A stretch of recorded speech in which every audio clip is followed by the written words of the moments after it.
Hello friends, you are most welcome in our YouTube channel Math Guru 99.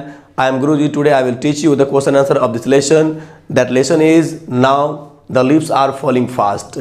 ठीक है, WH order ने इस chapter को लिखा है बहुत बेहतरीन तरीका से और मैं इसका क्वेश्चन आंसर बढ़िया से बताने जा रहा हूँ इंग्लिश टू हिंदी करके। ठीक है, और इंग्लिश से हिंदी करके आपको बता रहा हूँ जो बहुत ही अच्छा होगा और ये 100 मार्क्स इंग्लिश के लिए खासकर बहुत ही ज़्यादा इंपॉर्टेंट है, बहुत ही ज़्यादा बेनिफिट भी होगा उन सारे स्टूडेंट्स को जो इन दिस ईयर एग्ज़ाम देने के लिए जा रहे हैं। ठीक है, इस साल एग्ज़ाम देने के लिए जाएंगे तो ध्यान दें यहाँ पर ये क्वेश्चन क्या है और एक एक करके पढ़ता हूँ और यदि मेरा वीडियो आपको अच्छा लगे तो अधिक से अधिक शेयर करें, लाइक करें और कमेंट करें। ठीक है, तो चलिए देखते हैं क्या क्वेश्चन है। बहुत ही गजब का बैक चैप्टर में मैंने इसका वीडियो बना दिया हूँ, इस चैप्टर को पढ़ा दिया हूँ, इसलिए इस चैप्टर को आप देख लीजिए, आपके लिए बहुत ही बेहतर होगा। देखिए लेट्स स्टार्ट। देखिए लिखा है व्हाट डज, ठीक है, व्हाट डज द मीन, ठीक है, what does the poet mean. कवि का मतलब क्या है कहने का। ठीक है, what does the poet mean when he says. जब कवि कहते हैं तो उसका मतलब क्या है। ठीक है, जब कवि कहते हैं व्हेन ही सेज, जब कहते हैं तो what does the poet mean, कवि का कहने का मतलब क्या है। Now the leaves are falling fast, जब पत्ते तेजी से गिर रहे हैं। ठीक है, now the leaves are falling fast, ये जो कवि कहते हैं इसका मतलब क्या है, इसका मतलब क्या है। तो इसका आंसर है, देखिए मैंने कविता जो पढ़ाया हूँ उस कविता को देखिएगा। Now the lips are falling का फास्ट का मतलब ही उसका जो आयरनिक मीनिंग होता है वो बताए थे कि मनुष्य अब तीव्र गति से मृत्यु की ओर जा रहे हैं, बहुत ही तीव्र गति से मर रहे हैं, यही बताए थे। आप देखिए लिखे यहाँ पर द पोएट मीन्स दैट, कवि का कहने का मतलब है the poet means that the leaves of the trees are, ठीक है, जो पत्तियां हैं पेड़ का, the leaves of the trees are falling fast, पेड़ की जो पत्तियां बहुत ही तेजी गति से गिर रहे हैं। ठीक है, खत्म हो रहे हैं, समाप्त हो रहे हैं। एंड और ट्रीज आर बिकमिंग लीफलेस, और जो पेड़ हैं वो सभी के सभी पेड़ लीफलेस हो रहे हैं, पर्णविहीन हो रहे हैं, पत्ता विहीन हो रहा है, उसमें पत्ते नहीं है, यानी कि अपने पत्ते को पूरा खत्म कर रहे हैं, यानी कि अपने सर्वनाश कर रहे हैं अपने आप को।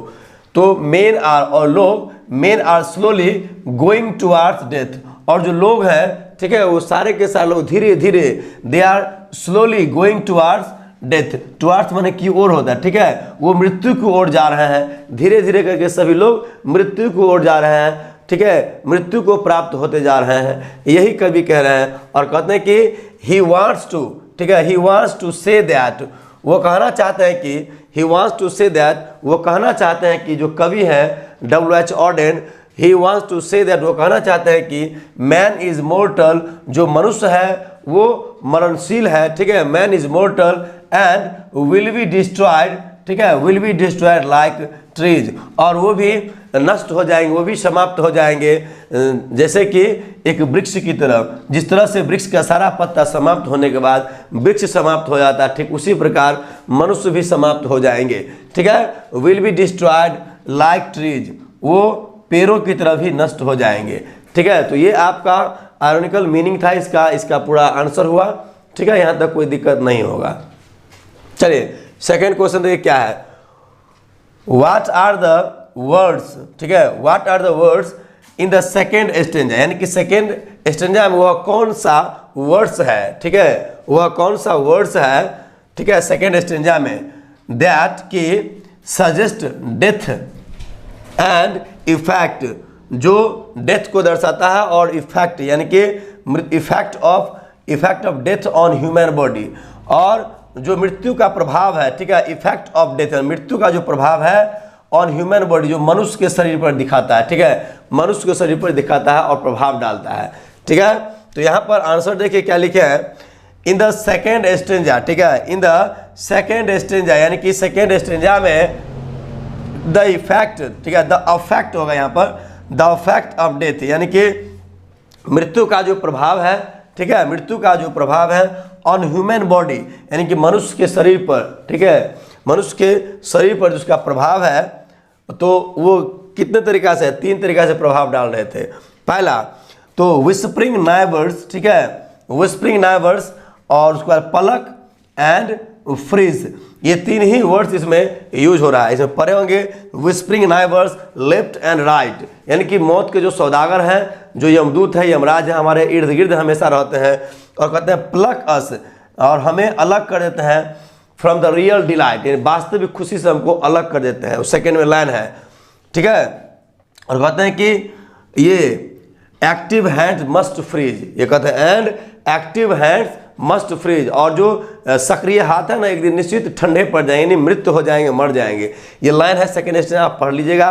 तो ये तीन ही लाइन को आपको दिखाना जो प्रभावित कर रहा है मृत्यु को, जो डेथ की ओर इंडिकेट कर रहा था, वो तीन ही वर्ड्स था, whispering neighbours, pluck and freeze. ये तीन ही हमें मृत्यु की ओर को ले जाने वाले शब्दों को दर्शाता है, ठीक है। तो विस्परिंग नाइबर क्या करते हैं, हमारे इर्द गिर्द हैं, मौत के सौदागर यमदूत यमराज हमारे इर्द गिर्द होते हैं, और वो हमारे क्या करते हैं, ये पलक करते हैं, हमें अलग कर देते हैं, यानी कि जुदा कर देते हैं परिवार से, ठीक है। फ्रीज कर देते हैं, ठंडे हो जाते हैं, मर जाते हैं।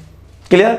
चलिए अब सेकंड नंबर क्वेश्चन नंबर 3 देखते हैं। How to we complete our last journey to the grave, अपना लास्ट जर्नी कैसे हम कंप्लीट करते हैं कब्र तक, ठीक है। जर्नी का मतलब होता है यात्रा, ठीक है।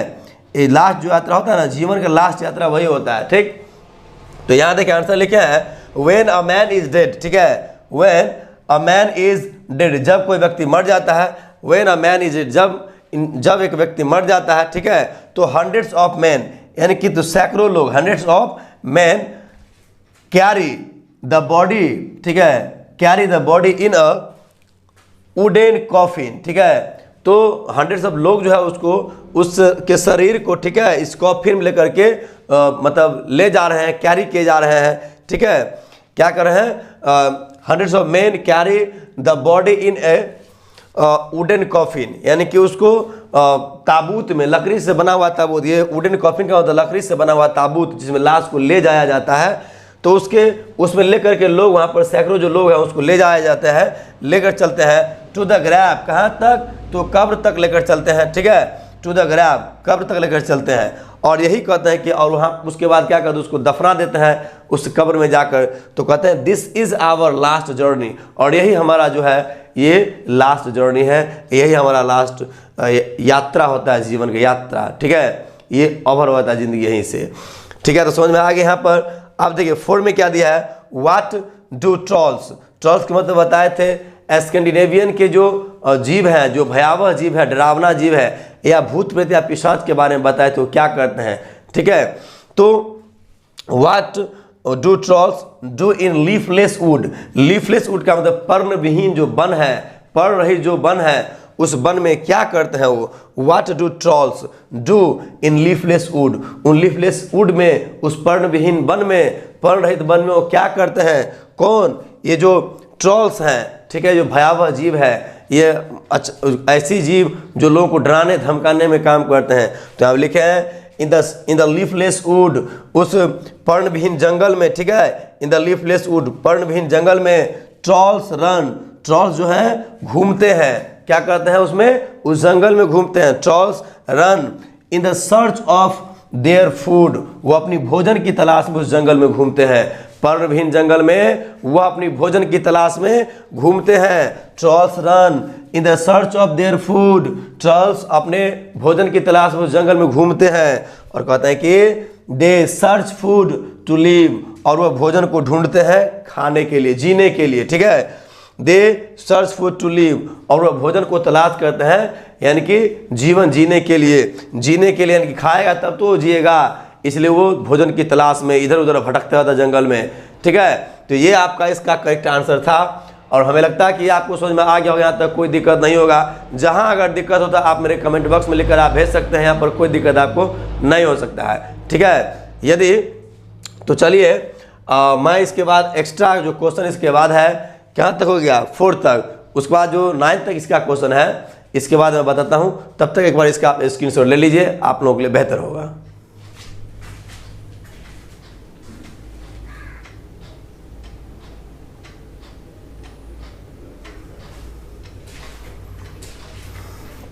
तो चलिए इसका आप स्क्रीनशॉट भी ले लिए, ठीक है। अब कोई दिक्कत नहीं है आपको। अब मैं नेक्स्ट क्वेश्चन बताता हूँ, ध्यान दें। चलिए आप क्वेश्चन नंबर 5 देखिए, 4 तक यहाँ से बता दिए थे, 5 देख क्या दिया गया है। देखिए दिया गया है who are the travellers, travellers कौन है, ठीक है। Who are the travellers and how will they be blessed, और उन लोगों को कैसे आशीष दिया जाएगा। How will they be blessed, और उन लोगों को कैसे आशीष दिया जाएगा। तो इसका आंसर है यहाँ पर ओल्ड पर्सन्स आर, ठीक है, old persons are the travellers. Old person क्या है, ट्रैवलर्स है, और वही यात्री है, ठीक है, who are going towards, who are going towards, towards का मतलब की ओर होता है, ठीक है, who are going towards their death, वो लोग, ठीक है, वे लोग मृत्यु की ओर जा रहे हैं, हु आर गोइंग टुवार्ड, जो मृत्यु की ओर जा रहे हैं, ठीक है। दे विल बी, यहाँ पर they will be blessed, they will be blessed with white waterfalls, और उन लोगों को मतलब श्वेत झरने से आशीष दिया जाएगा। They will be blessed with white waterfalls, यानी कि श्वेत झरनों के साथ उसे आशीष दिया जाएगा। क्लियर, यहाँ तक कोई दिक्कत नहीं है। फिर से देख लो answer, old persons are the travellers who are going towards their death. Old persons क्या है, ट्रैवलर्स हैं जो मृत्यु की ओर जा रहे हैं। They will be blessed with white waterfalls, और उन्हें क्या होगा, श्वेत झरनों के साथ आशीर्वाद और आशीष दिया जाएगा। क्वेश्चन नंबर 6 देखिए क्या है, विच words in the first stanza, ठीक है, सजेस्ट ऑब्जेक्ट फ्रॉम नेचर, जो नेचर से लिया गया है। तो आपको बताए थे, जब फर्स्ट मेरा वीडियो देखेगा चैप्टर वाला, उसमें बताया है, उसमें पहला ही लाइन है स्टेंजा का, now the lips are falling fast, now the lips are falling fast and nurses will not last, nurses will not last, यानी कि अब पत्ते तेजी से गिर रहे हैं और nurses flower will not last, nurses flower भी नहीं बचेंगे। तो नर्सेस फ्लावर किसको कहा गया है, तो आपको समझ में आ गया, जो बड़े बड़े पेड़ होते हैं उसके नीचे छोटे छोटे और भी पेड़ होते हैं उसको नर्सेस फ्लावर कहा जाता है। इसी सेंटेंस को, इसी शब्द को उस चैप्टर में, उस फर्स्ट स्टेंजा में दिखाया गया है। तो यही लिखे यहाँ पर आंसर में, इन द फर्स्ट स्टेंजा, प्रथम स्टेंजा में द वर्ड्स नर्सेस फ्लावर, यहाँ दिखा है नर्सेस फ्लावर सजेस्ट ऑब्जेक्ट, ठीक है, फ्रॉम द नेचर, जिसको नेचर से लिया गया है, इसी के बारे में दर्शाया भी गया है चैप्टर में, ठीक है। Nurses flower will not last, ये लाइन है उस चैप्टर का, देखिएगा फर्स्ट स्टेंजा में। क्लियर हो गया ना। In the first stanza the words nurses flower, ये नर्सेस फ्लावर केवल दिखाया गया है, suggest object from the nature, जो नेचर से लिया गया है। यहाँ तक कोई दिक्कत नहीं। अब क्वेश्चन देखिए 7, हु आर, ठीक है, who are the whispering neighbours, who are the whispering neighbours.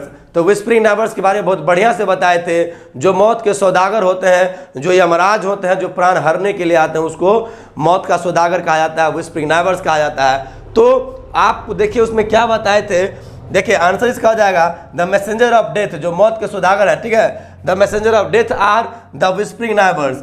Messenger of death जो है वो विस्परिंग नाइबर्स है, ठीक है। हु प्लक अस, जो हम लोग को जुदा कर देते हैं, अलग कर देते हैं, who pluck us from the real delight, जो हमारे वास्तविक खुशी से, वास्तविक आनंद से हम लोग को अलग कर देते हैं, जुदा कर देते हैं। और ये वास्तविक खुशी हमको कहाँ मिलते हैं, अपने परिवार के साथ। तो हम लोग को जब प्राण ले लेते हैं तो हम लोग मर जाते हैं और हम लोग अपने परिवार से जुदा हो जाते हैं। यही यहाँ पर कहते हैं कि who pluck us from the real delight, जो हम लोगों को वास्तविक खुशी से अलग कर देते हैं।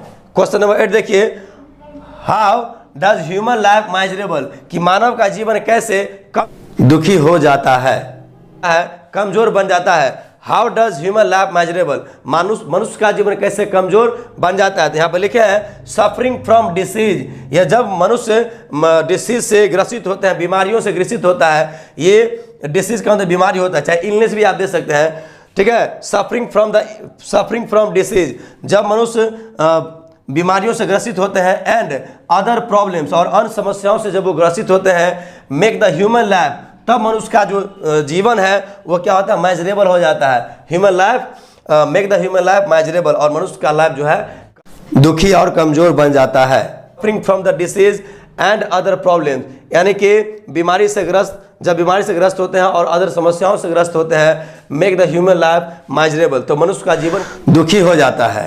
अब क्वेश्चन नंबर 9 देखिए क्या दिया, लास्ट क्वेश्चन है, बढ़िया से समझिए, कोई दिक्कत नहीं होगा। दिया है इन व्हाट वे, किस तरीका से विल द ट्रैवलर्स, ठीक है, will the travellers be blessed, किस तरीके से, ठीक है, कैसे जो ट्रैवलर्स है उसको आशीष दिया जाएगा, ठीक है, उसे आशीष दिया जाएगा। तो लास्ट ट्रैवलर्स जान में करते हैं कौन है, जो मर जाता है उसी को ले जाया जाता है, वही लास्ट उसका ट्रैवलर्स होता है। तो यहाँ पर लिखे हैं द ट्रैवलर्स, ठीक है, the travellers will be blessed, with white waterfalls, यानी कि ट्रेवलर्स को वाइट वाटरफॉल्स यानी कि श्वेत झरनों के पानी के साथ उसे आशीष दिया जाएगा, आशीर्वाद दिया जाएगा। ध्यान दे, the travellers will be blessed with white waterfalls, यानी कि जो ट्रैवलर्स हैं उनको श्वेत झरने के पानी के साथ उसे आशीर्वाद दिया जाएगा, आशीष दिया जाएगा। एंड और लवली हेड ऑफ माउंटेन्स, यानी कि पर्वतों की जो प्यारी प्यारी चोटियां हैं उस प्यारी प्यारी चोटियों से भी उसे आशीष और आशीर्वाद दिया जाएगा। They will be blessed with death, और उसे मृत्यु के साथ ही उसे आशीष दिया जाएगा, मृत्यु के साथ ही उसे आशीर्वाद भी दिया जाएगा, मृत्यु के साथ साथ उसे आशीर्वाद भी दिया जाएगा। तो ये स्टूडेंट्स ये लास्ट क्वेश्चन था, ये ओवर हो गया। मैं चाहूँगा कि एक बार इसका स्क्रीनशॉट आप ले लीजिए, आप लोगों के लिए बेहतर होगा। और यदि मेरा वीडियो अच्छा लगता है तो इसे अधिक से अधिक शेयर करें, लाइक करें और कमेंट करें। और खासकर जो 12वीं क्लास के स्टूडेंट हैं उनको अधिक मोटिवेट करें पढ़ने के लिए, इंस्पायर्ड करें पढ़ने के लिए। अपने दोस्तों से कहिए इसे देखें और समझने का काम करें। अगर आपको थोड़ा भी मिस्टेक नजर आता है तो आप मेरे कमेंट बॉक्स में लिख करके भेजिए, मैं सारे मिस्टेक्स को इम्प्रूव कर दूंगा। क्लियर? इसका आप स्क्रीनशॉट लीजिए।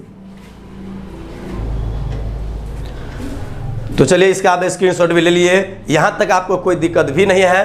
ठीक है, तो अब मैं नेक्स्ट वीडियो में मुलाकात करता हूँ, तब तक के लिए आपको thank you very much, bye bye. Clear? Bye bye.